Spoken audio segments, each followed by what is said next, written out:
Today's guest is Justin Aversano, a photographer whose work has reshaped the way we think about art, technology, and community. He is best known for being one of the first photographers to mint a photo on the blockchain, but also for Twin Flames, a collection of portraits of twins minted on Ethereum in 2021. Twin Flames has traded over $8 million in volume and has become one of the most important photography projects in the world of NFTs. But not just for its powerful storytelling, but for how it built a bridge between traditional fine art and the Web3 ecosystem. Justin has used his camera not only to capture moments, but to tell deep human stories, stories of family, identity, and connection. These resonate far beyond the frame. Beyond his work, he has been a driving force in building the NFT photography ecosystem. He co-founded Quantum Art and inspired countless artists to step into this new medium. His projects have shown how photography can exist both as a timeless art form and a living, evolving presence in the digital world. Justin and I spoke about art, the ever-evolving landscape of sales, and the balance of business, marketing, and creating. Justin is someone who leads with vision, but also with heart. He is a reminder that behind every image is a story, and behind every story is a possibility of building community. Without further ado, here's my conversation with Justin Aversano. I just signed up for a studio today, so I'm really happy. Yeah? Well, with who? Just down the street, there's a space. Nice, man. So your art, I'm gonna be making big paintings. oh shit. Bro, that's gonna be sick. You're painting? I'm making silk screens that big That's gonna be sick. from the movie stills of from Moments of the Unknown. And there's gonna be a whole gallery like dedicated to this? Yeah, I'm printing for a year, and then there's the downstairs has a big retail space. I might have a pop-up show. Okay. Are you in LA or New York? This looks like New York, bro. New York, Nice. LA's over for me. Done with LA. I did it. I love Yeah, yeah. How it. long did that gallery go for? Which one? You had the quantum one, right? Almost 2 years. That's crazy, man. I mean, that's Maybe amazing. I don't know. Still, LA is a hard spot, bro. Hard time, hard spot. Well, dude, thank you for joining us. Welcome to the podcast. Justin Aversano, photo legend, GM King. John Knob, photo legend. Kings on kings over here. Yeah, bro. So I've been seeing what you've been up to with Moments of the Unknown, and I love it, man. I love the website. I was exploring it. I love the daily spaces. Um, what made you think of this whole concept behind this? Because I remember talking to you a while back, and I remember you mentioning you were going to do something like a daily kind of concept, but this is pretty fucking cool, man. Where do I begin? Dailies have been my thing for over 10 years with the birthday project on Polaroids. So always having a Polaroid and doing a portrait of the day, using that with birthdays, and then making collage mixed media paintings. I think collage has a lot to do with photography and the history of photography. So exploring that with different mediums after college. This was 10 years ago.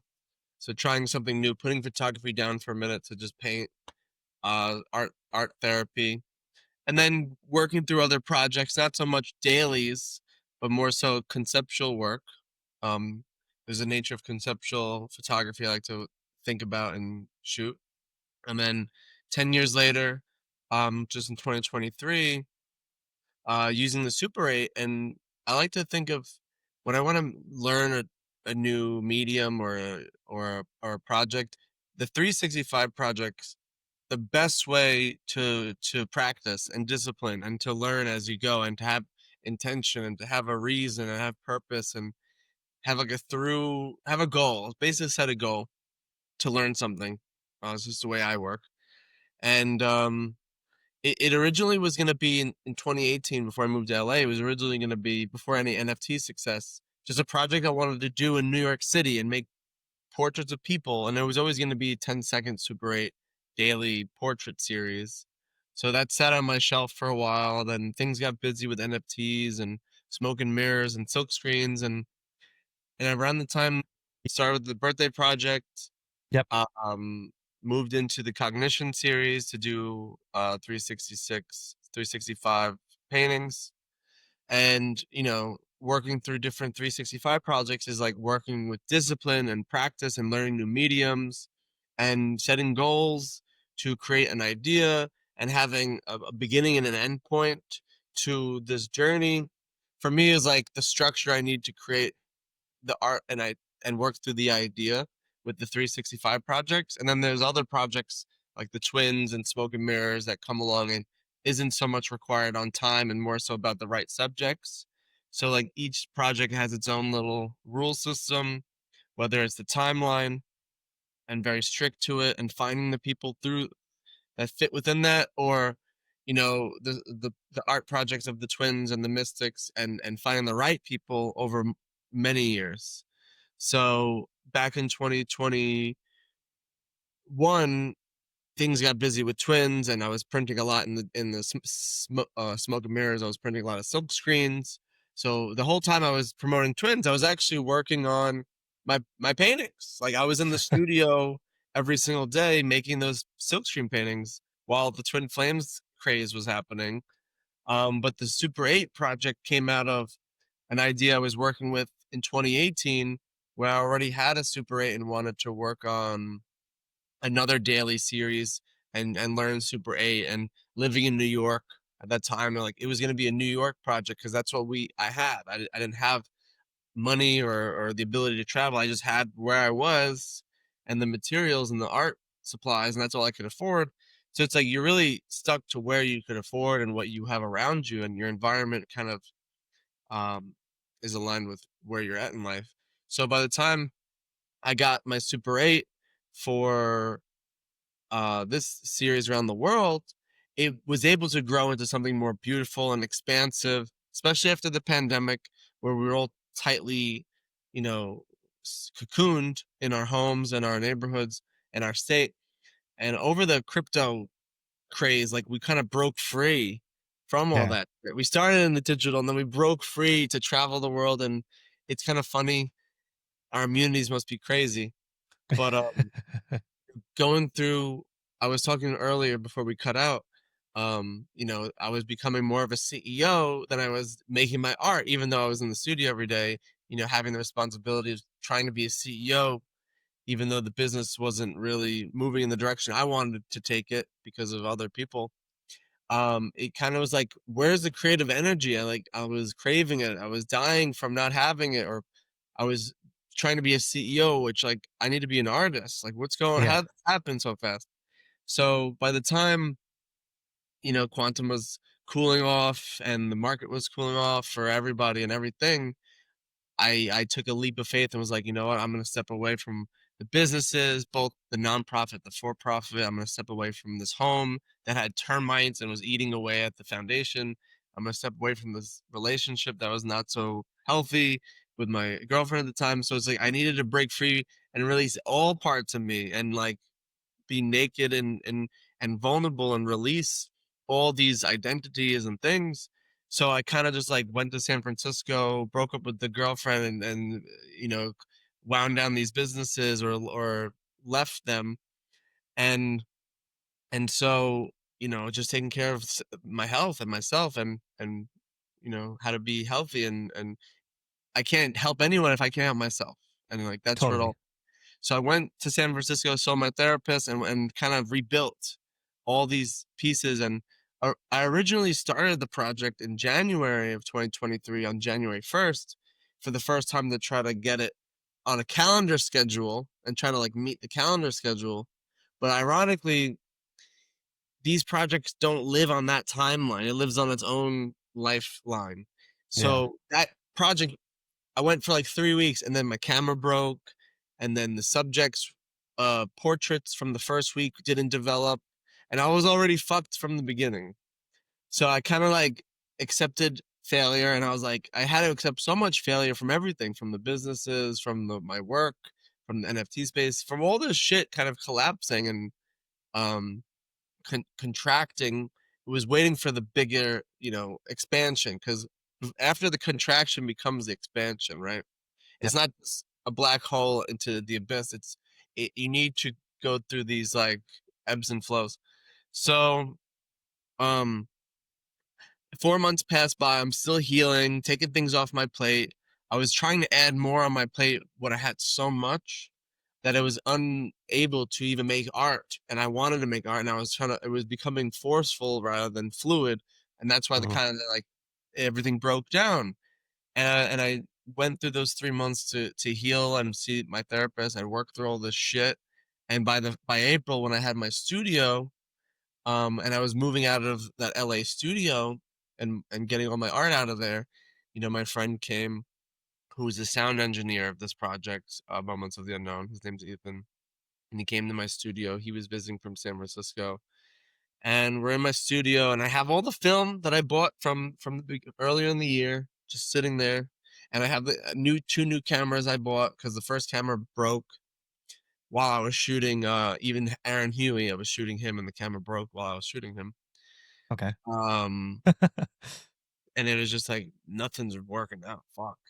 And then I have these two spare shittier cameras. Like I have this really dope Canon, like high end film camera, Super 8 camera for this project, and it just didn't work. And then I had these two shitty like Rondas, and that was like for me, it felt like the Polaroid of cinema. And that's kind of where I needed to start, not like with this high end zoom shit. I needed like that raw, real, versatile equipment that I could break and like replace easily. And I will say none of the film that I shot got ruined. It almost got stolen a few times. There was some blackmail action happening with an editor.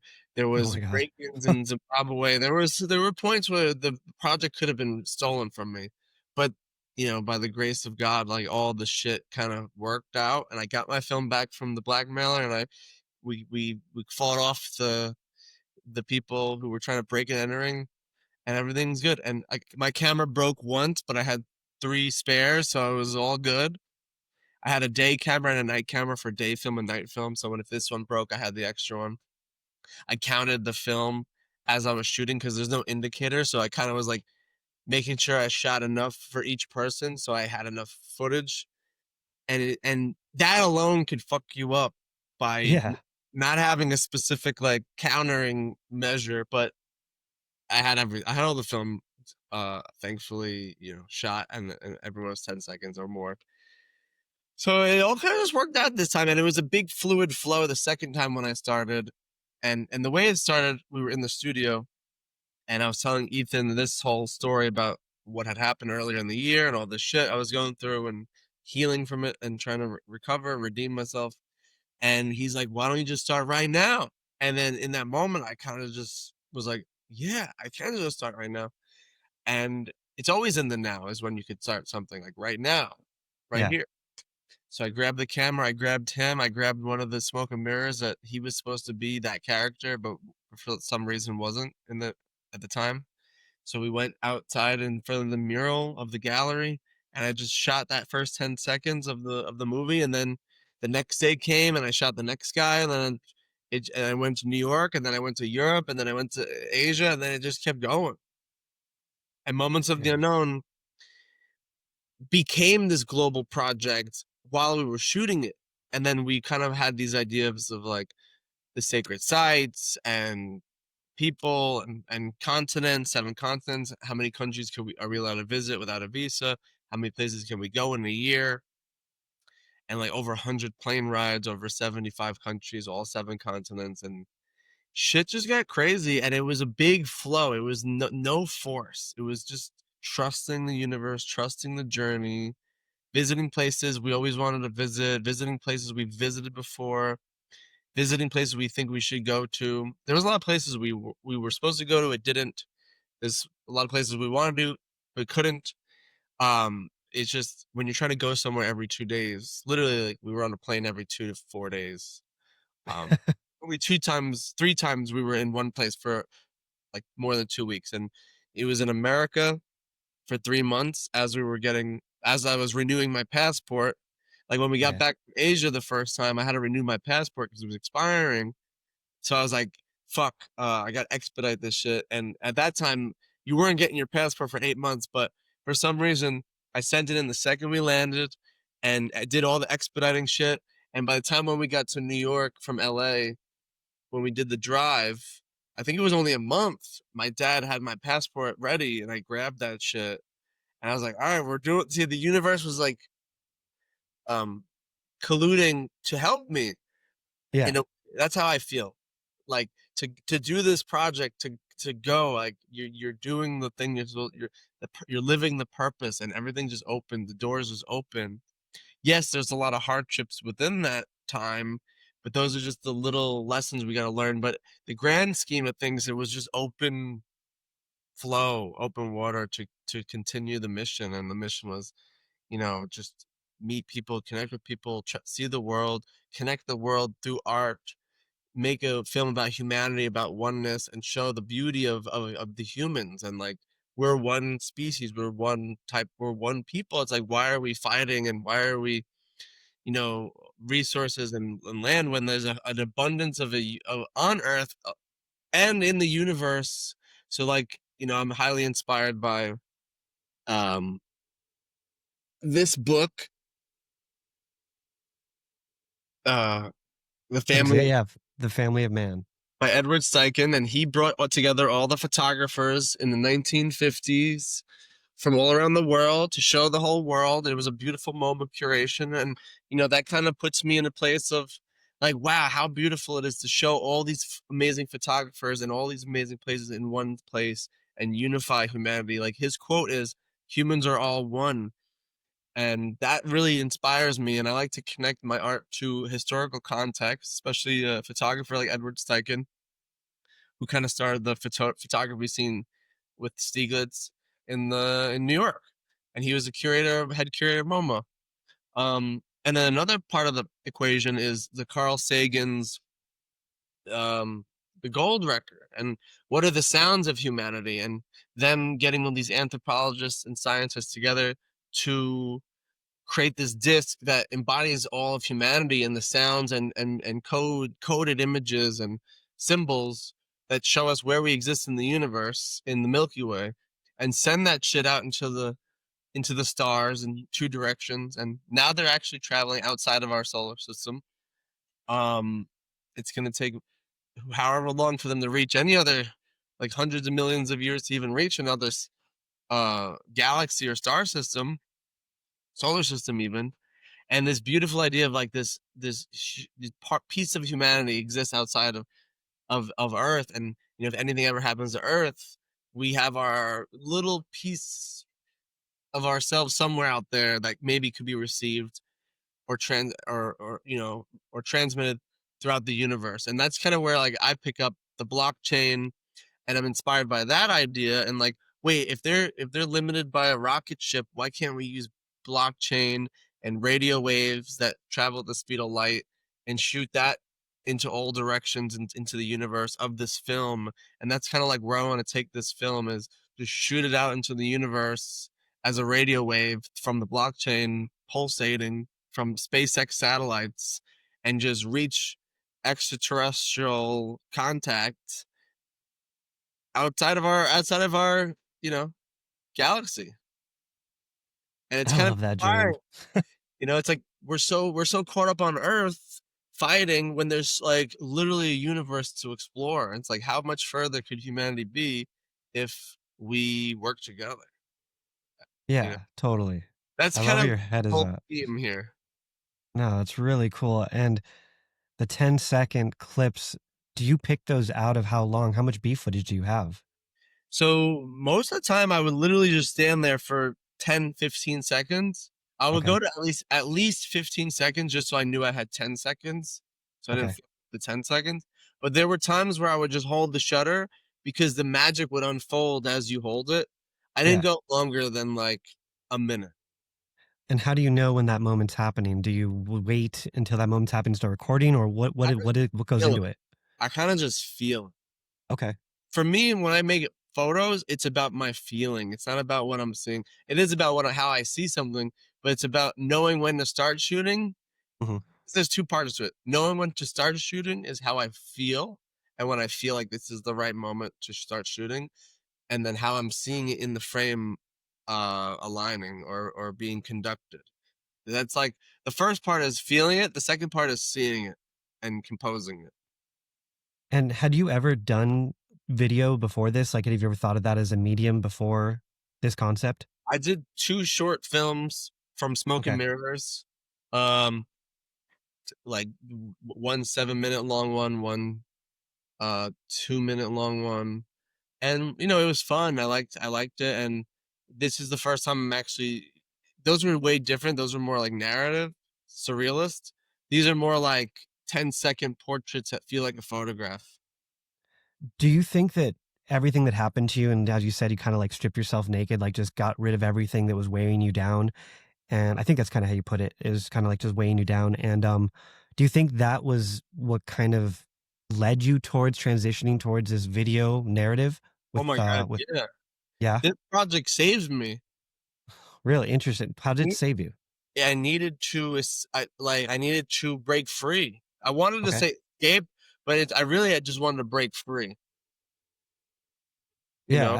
I mean, no, that makes sense. Cause I remember like when I had my gallery, I was literally like anchored down at all times running this business. It was like, I called it like a time whore because it literally just took all of my time. I had no time to shoot. I had no time to be creative. I had no time to do anything. And at one point, phase one actually like walked into the gallery and was like, "Hey, we want like to sponsor you and have you shoot with our system and go out." I couldn't even leave the gallery to go shoot with it. So I felt like the business completely destroyed my passion towards photography. I wasn't picking up a camera anymore. I was getting like just insanely depressed, and to the point where I didn't even want to create anymore. And it was even hard to sell the art because I was so depressed. So I can resonate with that. And I wonder, like, is that kind of what happened with you where the business almost made you feel like you were losing your passion? Not so much losing my passion, but more like making me fucked up. How so? Just like Because what I feel this. just like what you're saying, it's like we need to create. We're Hmm. more our purpose is to create, especially as artists. Like we fell into the businessman role, and we think that because in the society that's how you become successful, how you make your living. But really, like we got to trust being an artist and keep to that path, because when you stray from it, yeah, you might make some money, you might have some shows, but like, is that fulfilling? And I think the fulfillment is when you're creating. And I think I'm depressed when I'm not making art.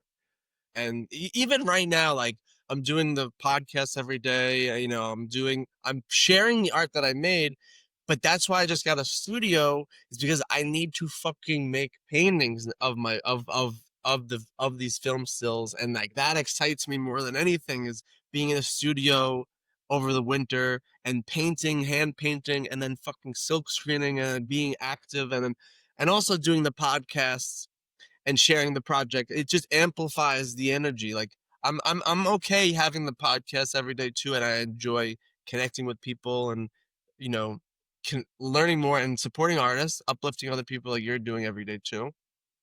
But there's nothing like, but if you can add a creative layer to it and you keep feeding yourself joy, then there's a balance of like, okay, I could do this promotional marketing work, I could uplift artists, that's fun, but I'm having even more fun because also during the day I can make more fucking art while I'm Right. releasing my old art. I think the perfect remedy to this, you know, self-inflicted, obsession of needing to create and feeling depressed when you're not creating is do a do a full project so you can promote it and get yourself out there and connect with people. And at the same time you're doing that, you make more art and make it you should be working on 2 projects at a time. One that you're actively creating, like physically, and then one where you're actively sharing, promoting. And I think then you get like this whole feedback system loop. Because when I was doing Twin Flames, I was sharing it. I was on all the fucking spaces. I was shouting it to everyone. I was doing everything to make that work. And I was making my paintings. Yeah. And I think when you're making art while sharing art, you just get more inspired and you get more energized, and the creative energy, the creative force is flowing with you. But if you're only doing one thing, like even just creating for the year, You need to take time to step away from all the noise. When you were a little kid, did you want to be an artist? You know what's funny? I didn't even know I could be an artist until I went to art school, and I was always Okay. making art before that. I never even thought I would be an artist. I was just making art with my camera, with my drawings, and then I became a real artist professionally when I went to this when I didn't get into medical school and I got into art school, and I'm like, okay, I'm an artist. So you wanted to be a doctor? I wanted to be a doctor. And then I became a monistic alternative medicine doctor appreciator. So it kind of like the healing path just took me a different direction through art. Yeah. I wanted to heal my mom. She had cancer. I wanted to heal. I didn't really know what else there was growing up in Long Island. It's like I could be a doctor. All right. I don't know what else there is to do, but being an artist, you could still heal people through art. You could heal with people through your stories or the compassion and empathy is also healing, and you could heal yourself through creating. So I feel like my intention of wanting to heal was caught up in this idea of a doctor, but realistically, I found all my healing and medicine through the artistic creative path with and shamanism. Why do you think that you get like why do you think you get depressed when you're not creating? Do you think it's something like it stems back to why you're a creator? Like why do you think this why do you think that happens? I just think that's what you create. When you create art, you're creating joy. You Yeah. you're creating that part of you that fulfills you, and I think when you feel more fulfilled, you feel more happy, you feel more joy, you feel good, you feel at peace, but when you're consuming, you feel more empty. When you're not creating, you're either consuming or creating. I don't know, for me, it's like when I'm consuming, I feel more empty, I feel like there's a hole, and I'm trying to fill it with something, and really that hole is only filled by creating the things, uh, from that's my perception. What do you think that hole was caused from? Do you think it's something with like it stems maybe from like the loss of, your twin and the twins flames? Was it There has always been a hole from that prenatal connection loss, but I think yeah. being a human, I think we all have a hole that we could fill with shit or with love. And I think maybe that's it's I wanted to tell myself all these stories of where this hole came from, but I think we naturally just have it. It's like part of us and we have a choice it's like our stomach. Our stomach's always hungry. Are you going to feed it junk food or are you going to feed it fucking a plant protein bowl and feel good? So it's like, how are you feeding your soul? Your soul doesn't necessarily have a hole; it just needs nourishment.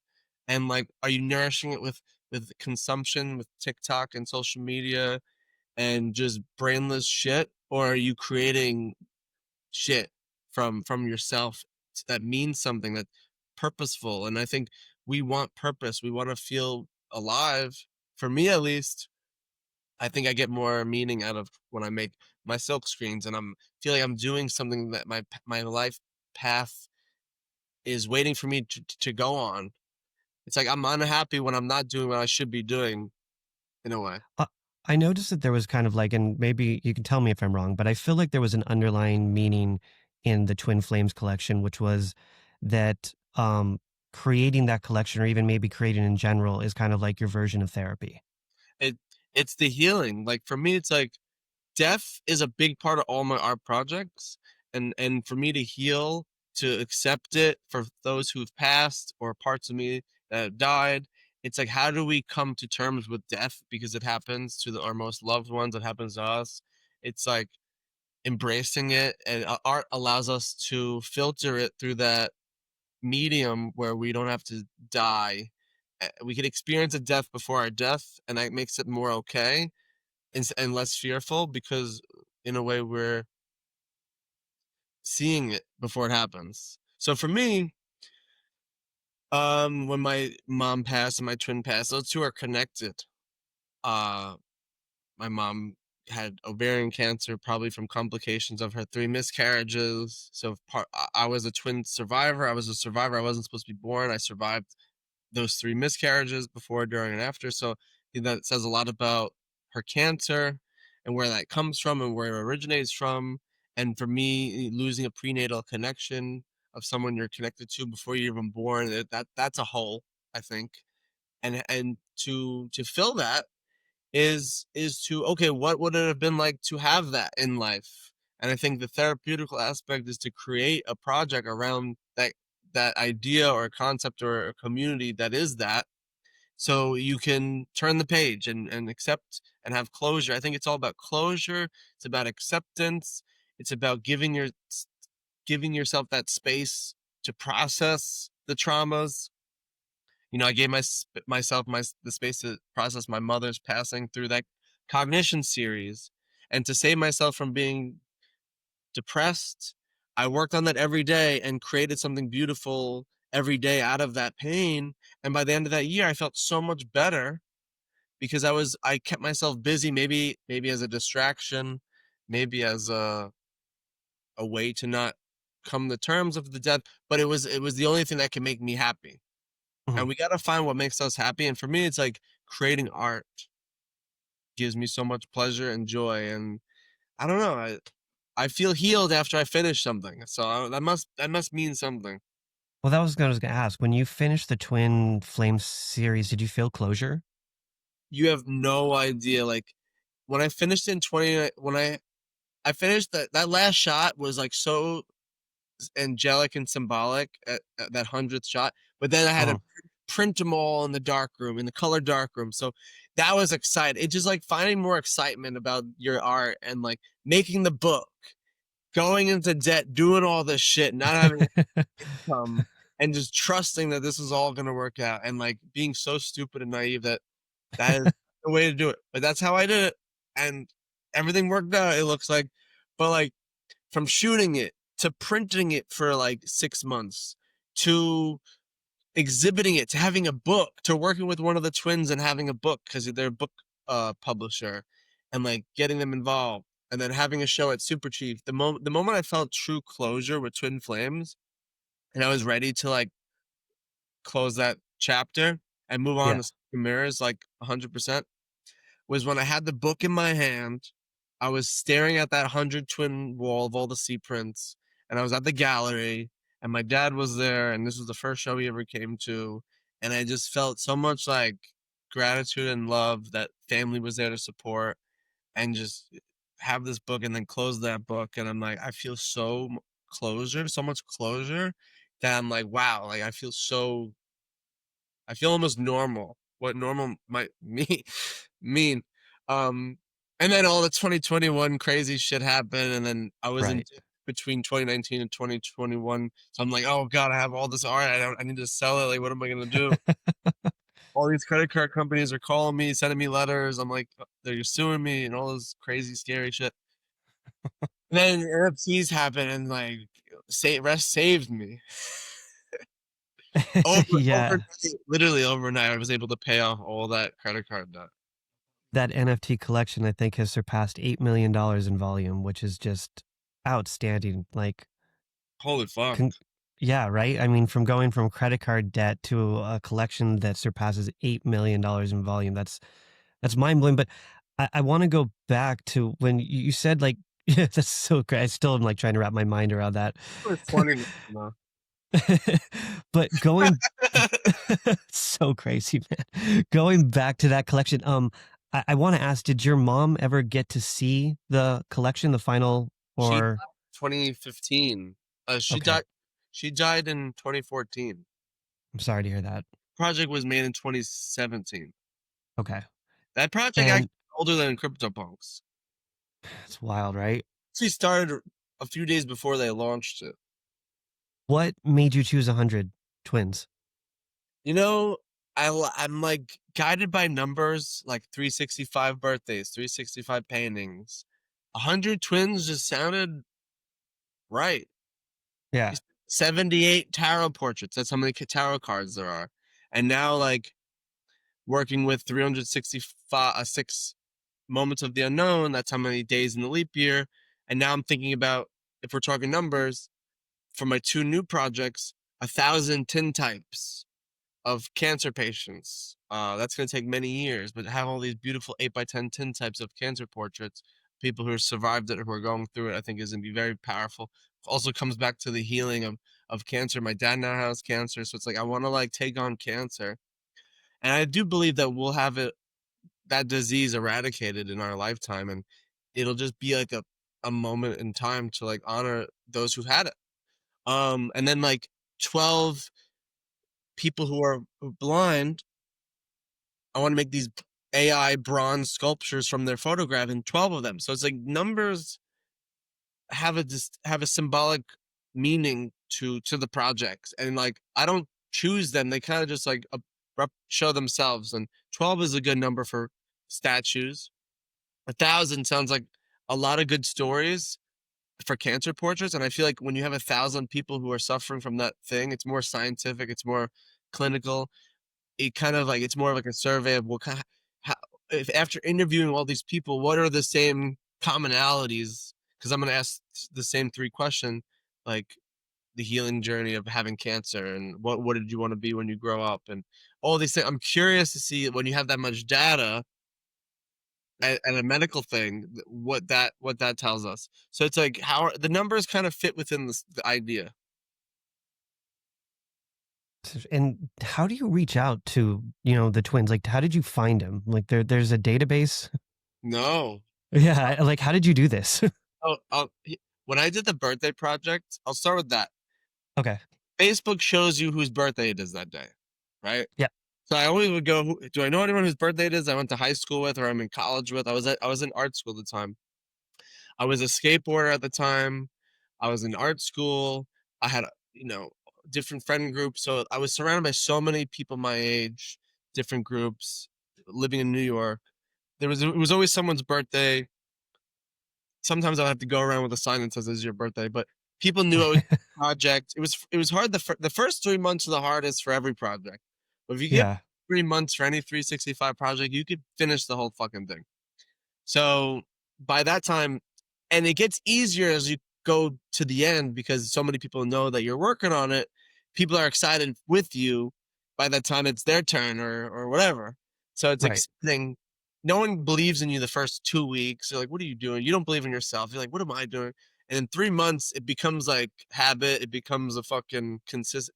I feel like in consistency, you create trust because Hmm. you're reliable. When you prove that you're reliable, you receive trust. And I think it takes time to prove you're reliable. It takes 3 months, but you got to do it. So for me, I've learned that through this podcast, this daily podcast. Like people were like, "What are you doing? Why are you doing?" And I've noticed, like, since I've been doing it, it's a reliable thing, and like, same people join every day, and people are excited to be part of it. You're part of it, so it became a thing, right?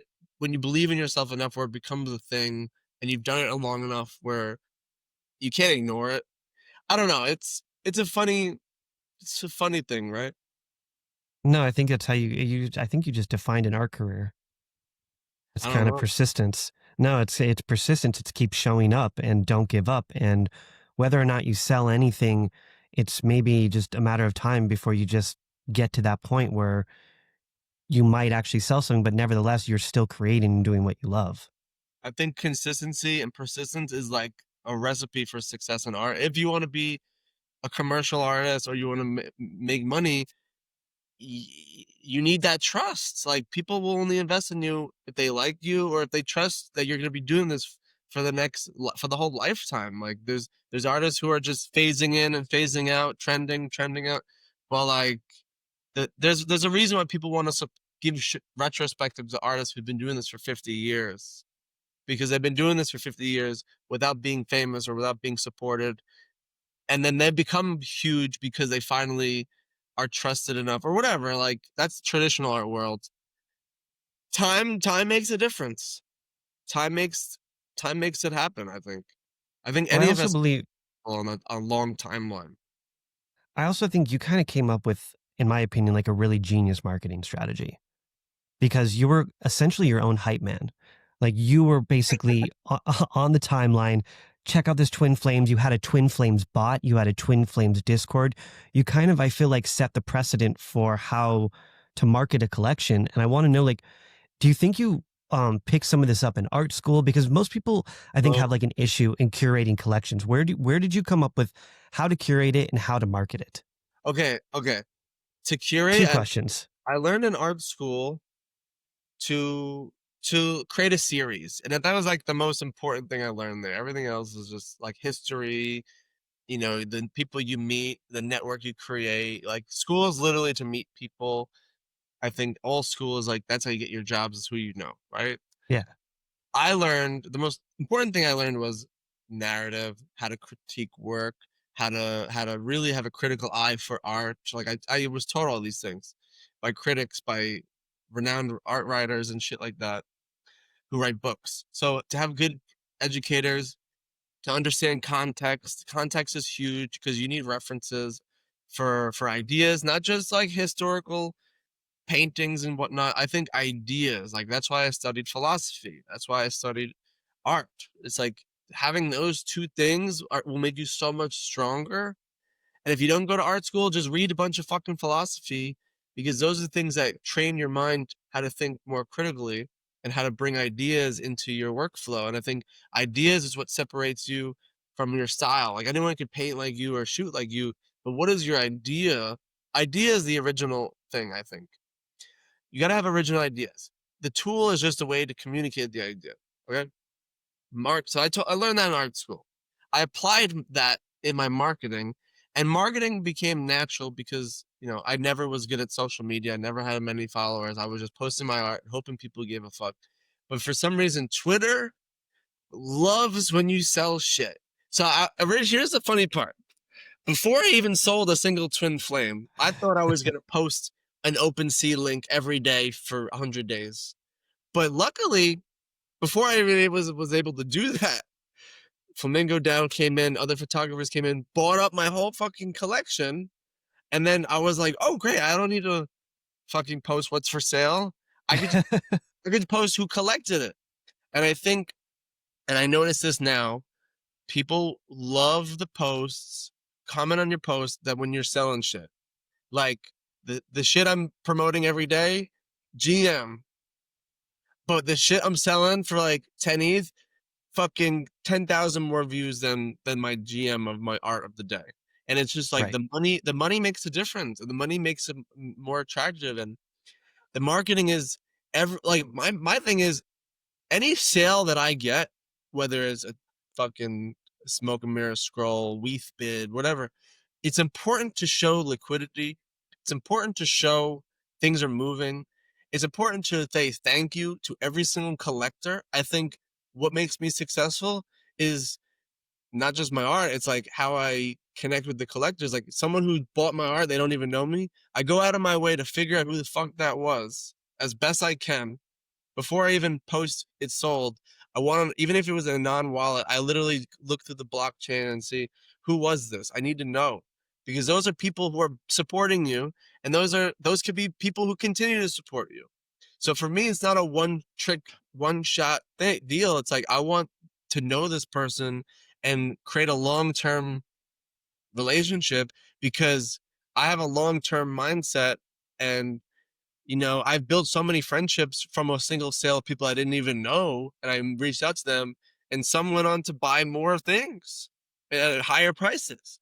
So it's like, you're doing yourself a disservice by not thanking your collectors, even if it's a fellow artist. Like you should always, and some people might feel differently. Maybe they're too cool. I don't fucking know. But when you're buying my art, I'm so fucking thankful, and I will always DM you and say, "Hey, thanks for buying my art. I really appreciate it. What did you like about this?" Or just thank you. And then once they respond, I will post this artwork sold for 2 ETH, whatever, to this person. And then I don't need to come up with some crazy like elaborate post like, "Oh my god, thank you." I did that privately, and I traded, like, my sales bot's dead. I'm my sales bot. I'll do that manually. I don't need a fucking sales bot. And that's how you market yourself better, at least from a sales point. I'm still trying to learn how to market myself better from this new project I'm trying to sell. Whereas I have the same 8 bidders every day. Thankfully I have the same people who care every day to do this with me every day. and I'm still wondering and struggling. Like, how do I attract more bidders? Like, what am I doing wrong?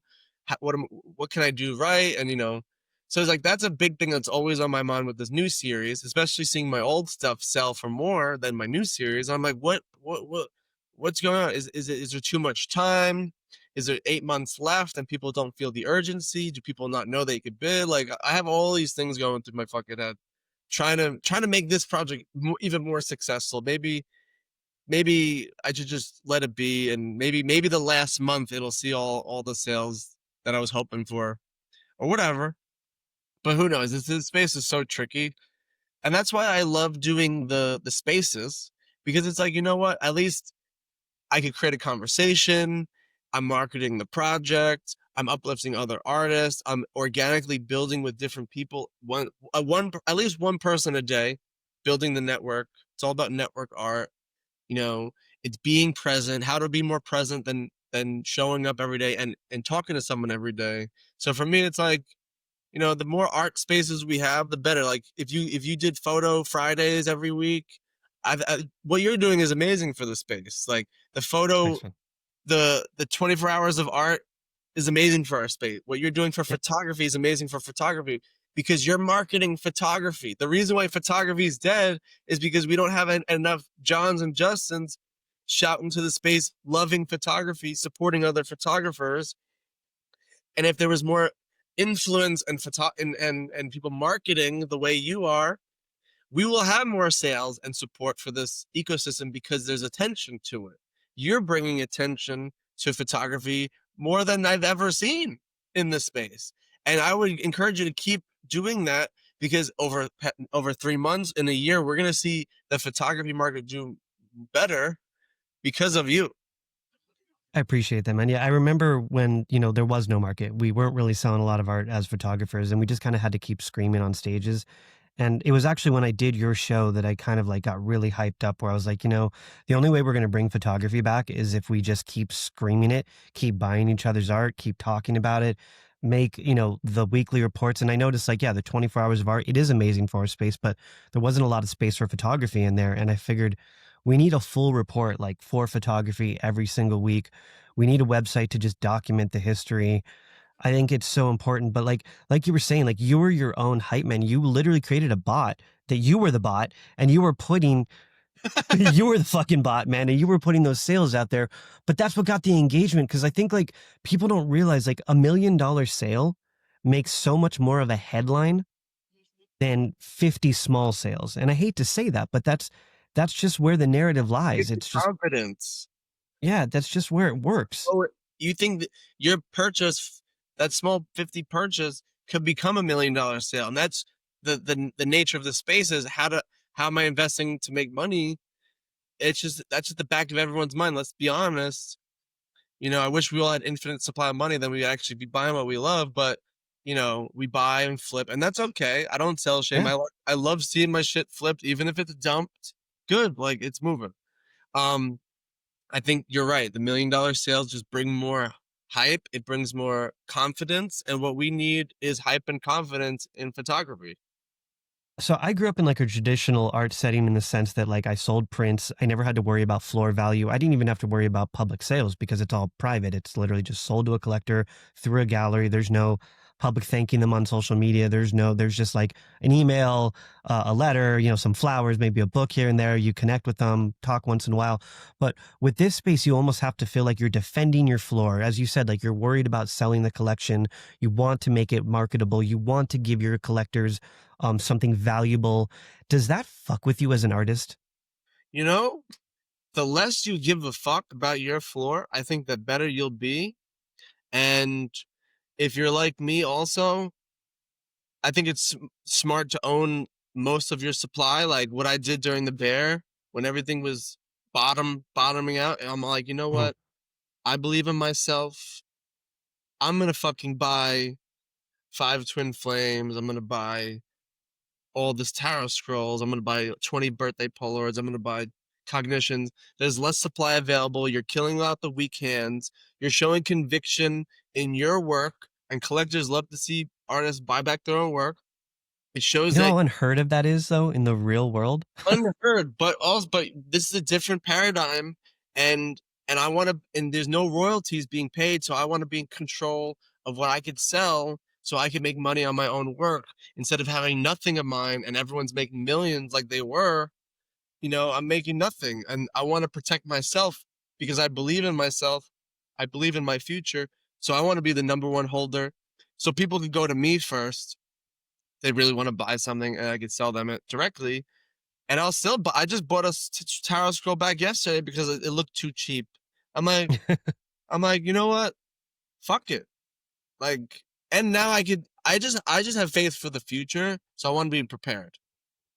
Did you originally, when you came into the NFT marketplace, did you plan on relying on royalties as a passive income? Dude, that's how I made so much of my money Yeah. at the beginning. Like, So, I only made $1,000 per twin, and then in the royalties, I made over like a few million just in royalties. yeah. And now that's And gone. so, yeah. So, how do you feel? Like, do you feel like we were sold a lie? Well, how do you feel about this? I feel like I'm buying back my art so I could be the seller and make all the money. Yeah, yeah. So you have control of the supply because so when you planned on selling as passive income for royalties, you're kind of like you're I would pivoting and now say, you're saying I want to control my supply. well, it's not so much controlling the supply. It's more like I'm participating in my success because I'm collecting my art that I could then sell. I'm buying it back for 50K and hopefully I could sell it for 500K. So you're And believing in yourself. not only getting 10%, I get that full 100%. And I think that's where I fucked up with twins, not having enough to sell for myself and making so many people I don't even talk to anymore rich. It's Right. like, fuck, dude, like I got a piece of that and now it's gone. Now I'm like, I need a full pie. Yeah, I'm not gonna lie. I remember seeing people selling their pieces for 0.25 ETH as the original collection, and then relying on passive income by with royalties, and it scared the fuck out of me because the idea of someone being able, because I never like got into art to make my collectors rich. Like that wasn't the intention. It wasn't like I want to get all the people that collect. I mean, I love my supporters. Don't get me wrong, but it wasn't like, dude, I'm gonna make art and I'm gonna get so many people rich. Like it just never. Until it happens. Right, until it happens, and then it's like it's a very confusing, I think, like, part for a photographer because you do kinda wanna, like, give value to your collectors. You do wanna because once that investment like, it feels like an investment and they're making money off of it, it almost feels like a token, and you wanna give them value, and you wanna give them utility, and it's like I feel like for artists, it becomes almost like a bottomless pit, and they get very lost, and I think, like, that could have affected, I think, a lot of photographers in 2021 because if you notice, I'd say about 80% of them have disappeared since the big rush of photographers. And I wonder, just looking back, is that one of the things that was one of the hardest parts for photographers is that you had to almost defend your floor, and as you were saying, you can't even look at your floor. You have to just kind of not give a fuck because it's the only way to survive this space. I mean, look, there's always going to be something that makes you feel not enough. So the second you dissociate with your self-worth to the value of your floor, the healthier you'll be. And I think the more successful the floor will inevitably rise because you stop focusing on it. And it's Yeah, I hard think that. to, like, it's obviously I look at my floor of twins, oh, 12 ETH, what the fuck? And it's just like, all right, but you know what? I don't care. I have 5 of them. So I'm ready. And I just sold one the other day. So it's like, what can I complain about? Like, that's, uh, you got to look in terms of what's relative. And this, the more you let go of the floor and your attachment, the better your mindset will be. How has your marketing strategy evolved over the last 5 years? Definitely different than 2021. 2021, I felt like was a time to be an aggressive pusher of sales and like Mhm. really DM people, really like reach out and like do a lot of cold calling outreach because I felt like that was the time when there were a lot of opportunistic people looking for something to buy. I feel like in a market where people are looking to buy to make money, like that's a great time to cold call and like pitch people shit. But in a market like the bear market, and even now, I don't even fucking reach out to anyone to sell anything. I kind of left it to like, I kind of learned from that 2021 craze of like, Mhm. you built that. I built my shit then. I don't need to keep doing the art can speak for itself now. And after, and even when I noticed myself putting a little pressure on trying to make a sale, I noticed that the energy becomes so off and repulsive. Where I'm just like, all right, this still isn't working. Maybe like what I used to know doesn't work. I'm gonna chill, and then I feel like the more I chill out, the better. The more I like don't rely on needing to trying to sell on someone something, they come to me. I'm like, okay, okay, I'm just gonna trust this, and it might change in 5 years. It might be like I gotta reach out and hustle again. But right now, for me, it's like showing up is the hustle. Showing up is convincing, the persuasion. Like you don't need to like persuade someone to buy your art. Like your actions should do that, not what you tell them. Then it worked. Now it's like, what are you doing that's relatable, that's attractive? And I think putting in the work for the community, building on the space, contributing, what you're doing is gonna make you more successful. How are you separating yourself this time from the business side so you don't, go down that spiral again? Oh, that's a good question. So I this time, and I had two businesses where I should have been in control of the banking. I should have been the only founder. I trusted my business partners too much to the point where Hmm. they disrespected me and they stopped listening to the leadership that got us there in the first place. And they thought that they come up with all these ideas. So I'm like, you know what? From my nonprofit to the for profit, like cut those cords, Archangel Michael shit. And now maybe this is good advice for anyone who wants to be a founder.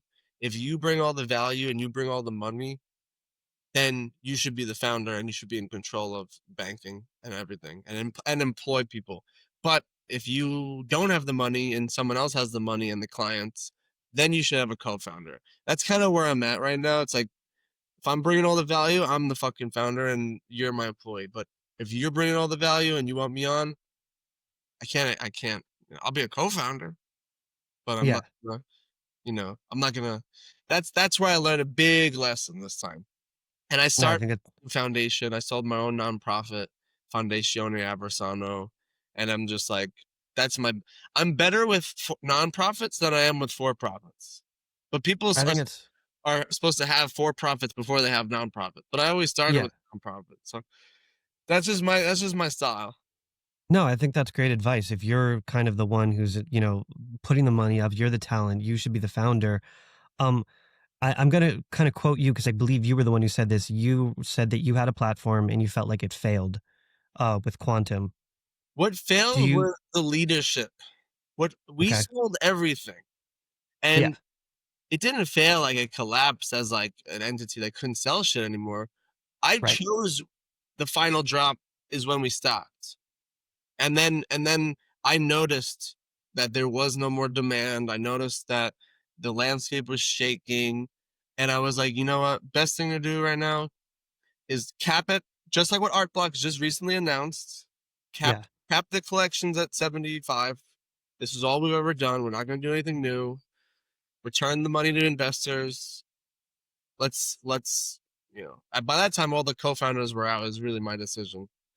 Um, but you know what? I regret I should have been more forceful on only sticking to photography and not listen to anyone else thinking we need to do all this other bullshit that we were trying.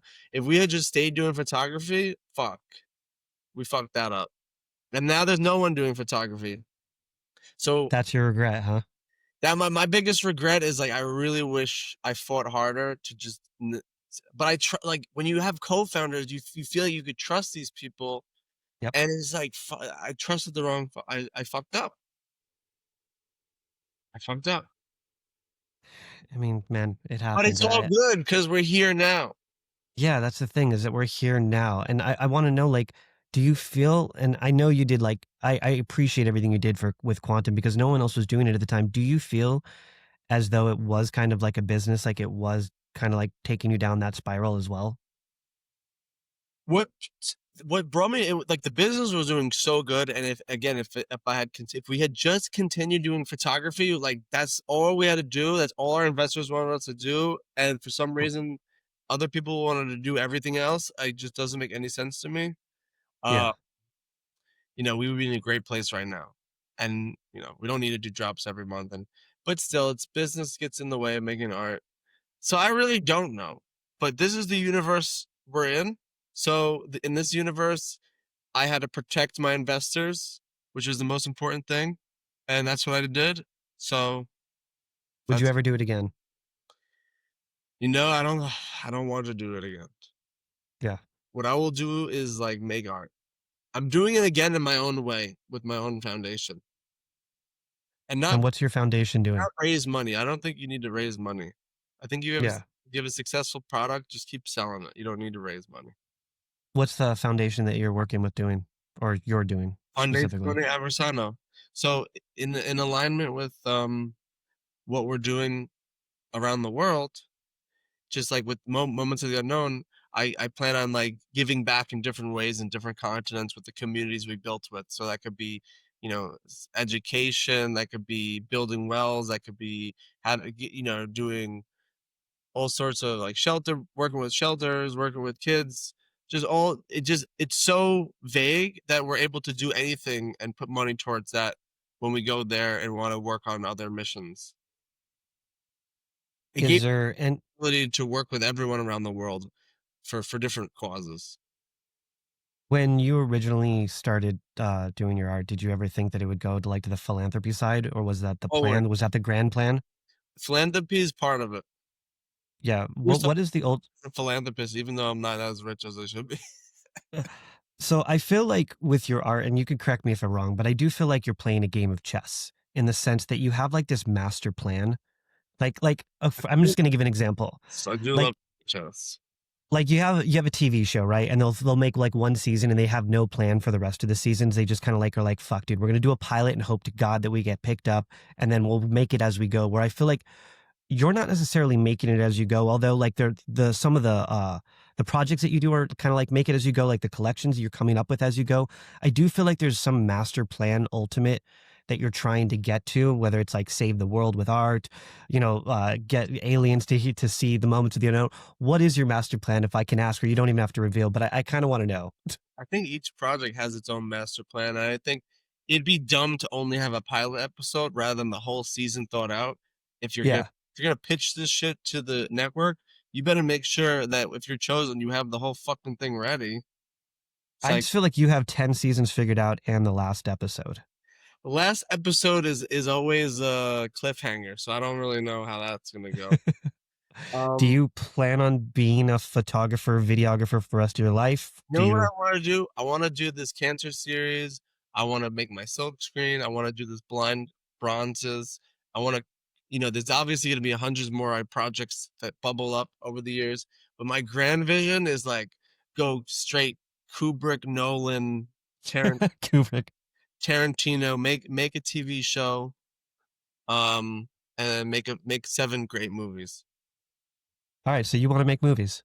That's like, yeah, Yeah. seven, Was seven that? movies, one for each genre, just like those guys. Just like be fucking great. Do you believe that your photography evolved into this because not because you got bored of it or anything, but do you believe that that was kind of like an inevitable consequence of doing something for a long time? Is that eventually it's going to evolve into something else, such as videos, making movies? Well, it's always going to be part of my work because I also want to do an 8x10 photo series of portraits of people of America that I That's have been cool. thinking about. Like I have all these ideas. Like Yeah. it's not one or the other. It's like which one do I want to do next? Which one feels right to do right now? So for me, because I'm working on the cancer series, I have little tintypes right here. I could show you. I have the Yeah. the silk screens. I got like little bronze inspirations. Like I'm surrounded by the things I want to do, but the most immediate thing I need to do is these silk screens because I listen to the universe. I look at things. For example, like should I be working on the cancer series? I bought an 8x10. I have all the equipment. I have everything to go, but it Yeah. just doesn't feel like I'm ready to do that right now, like full time. I could do one shoot every few months just to get the ball rolling, and I feel like you need to get the ball rolling. And it's gonna take me years. But right now, like walking down the street, I'm like questioning myself. Is it right to get a studio? Am I, am I supposed to make these silk screens? Why do I feel so off? And then I just look down and I just see this transparency paper of like a three-headed dog that says like authenticity. Literally, it says the word destiny and authenticity on it, and it's just blowing in the wind down the fucking street. And I'm just asking the universe, is these silk screens what I need to do next? And I see a fucking silk screen transparency on the floor. When the hell are you ever seeing that?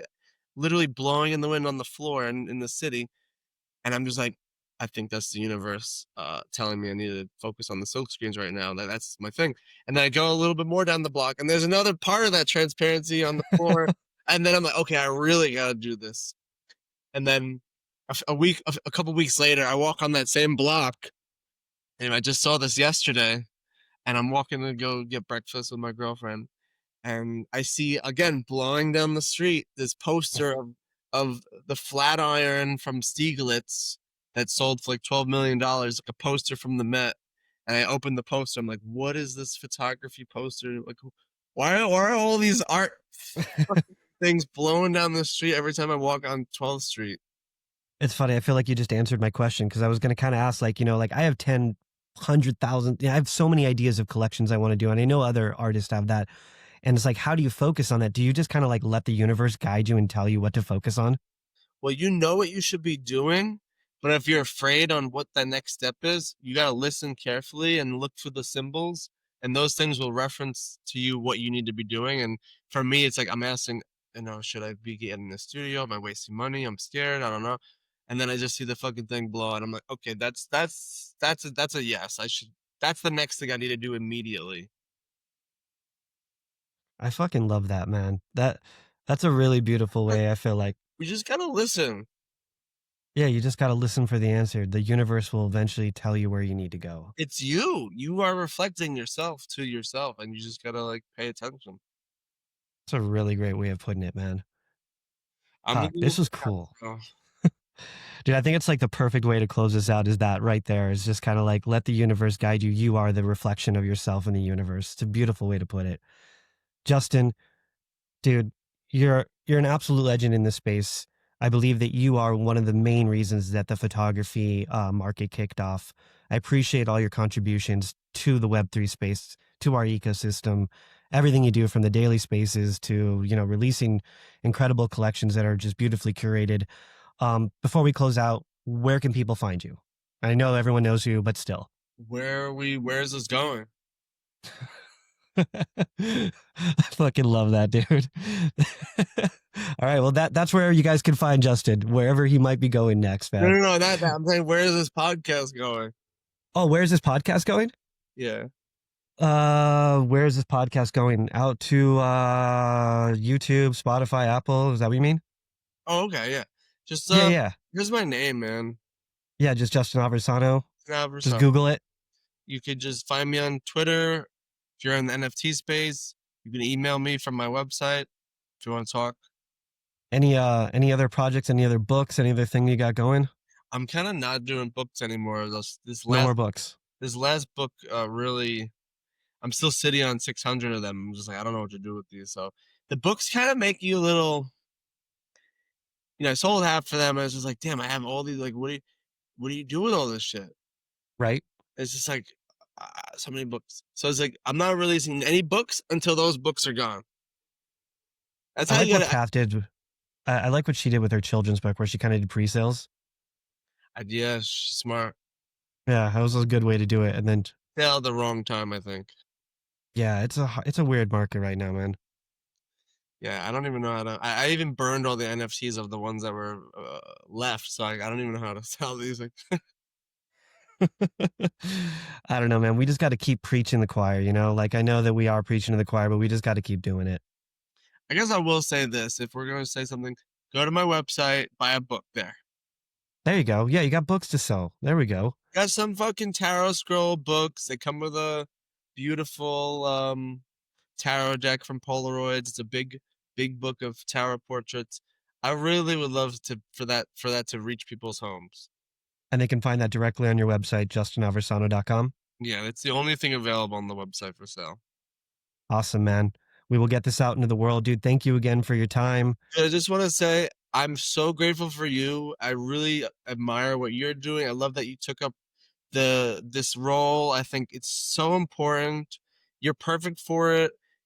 There's so many photographers that need this support. Like I could just see you doing hundreds of episodes. There's so many people in the NFT space you could focus on, and this is gonna be really. I think you said I brought the photography market. No, no, no. This content is what really will uplift the whole ecosystem. It can't rely on one person's sales, right?